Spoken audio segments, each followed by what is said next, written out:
Hello there! In this lesson we'll be painting the beautiful little puppy we sculpted a few lessons ago. We'll be using acrylic paints to make our puppy look as realistic as we can. So let's get into it. Like any sculpture created from air dry clay that is to be painted, it's a good idea to seal it so that it's waterproof.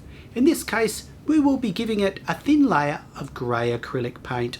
Grey is ideal because it's a neutral tone and gives any colour you lay over the top a more natural look to it, as there's no white point under the colour.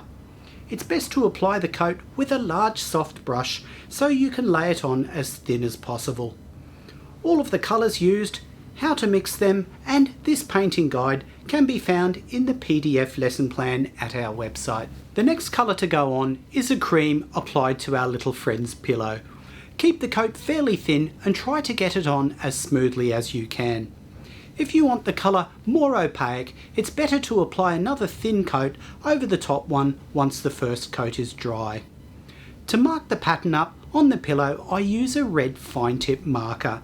This will give me some guidance so the pattern looks straight when I come to add the paint.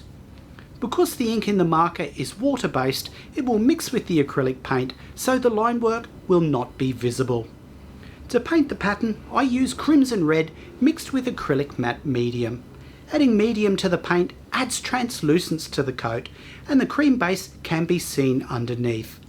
This again makes the colour more realistic as there is variation in the coat which makes it look more like real fabric. I use a small flat brush to lay on this colour. Try to keep the brush moving quickly so the colour goes down as consistently as possible. I will also say that if you would prefer to paint a different pattern on your pillow, then that would be cool too. You might like to do a tartan design or a 70s design. Maybe your dog has their favourite pillow and you want to try and copy that. When colours cross in fabric, the colour is darker. For these spots we use straight crimson red.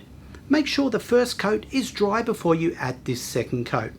If it's not dry, the second coat can rough up the first coat and sort of break the surface. Once the red pattern is in, squeeze out some more cream and paint in the piping. Apply this with a round brush. Once the pillow is finished, we can start to paint our puppy. And the first step of painting our friend is to establish any shadow areas with Payne's Grey. This tone will lie around where the puppy's body meets the pillow, around the eyes, the muzzle area and where the leg folds up against the body. I also add it into the inside of the ears. Next, I create a burnt orange colour and lay a coat over my little friend. As I apply the colour, I keep it out of the hollows and shadow areas.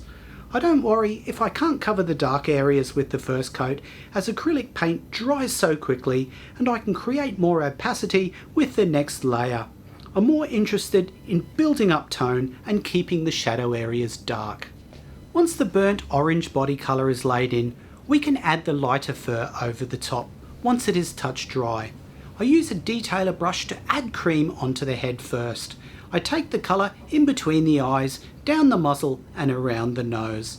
I add a touch of crimson to the cream and paint it in around the nose to create that cute little pink area of skin short-haired dogs have. I then add cream over the rest of my little friend's body. I use the detailer and as I apply the paint, I do it with little strokes and follow the direction of how the fur would lie. To depict any spots, I paint in the profile of them and then fill in the area around it. Colouring a sculpture is in many ways like one would handle a painting, in that you paint from dark to light. The other thing is to keep the coat thin so the warmth from the burnt orange can be seen through the coat. Again, this is a more realistic way to suggest light coloured fur. I use a wider brush to cover the larger areas. Any areas of white fur that are brought into the areas of shadow are kept very thin so that the dark shows through. This is called dry brushing. Basically, this just means limiting the amount of paint you put on your brush. A really good way to do this is to wipe the excess off your brush onto a paper towel. Although we are creating light coloured fur, if we were painting dark fur, we would still work from dark to light. Even if our dog's fur was black, we would lay down a black coat first, Then we'd apply strokes of lighter grey over the top. Slightly lighten the mix and then dry brush this over the top again. When you're happy with the cream coat, you can go over the top with titanium white. Again, I use the detailer brush and I lay this tone on relatively sparsely. I'm mindful not to ruin all my hard work on the previous coat by obliterating it with titanium white here. Then all we have to do is paint the base. I'm using titanium white, so I'll need to give it a couple of coats so the tone is quite opaque.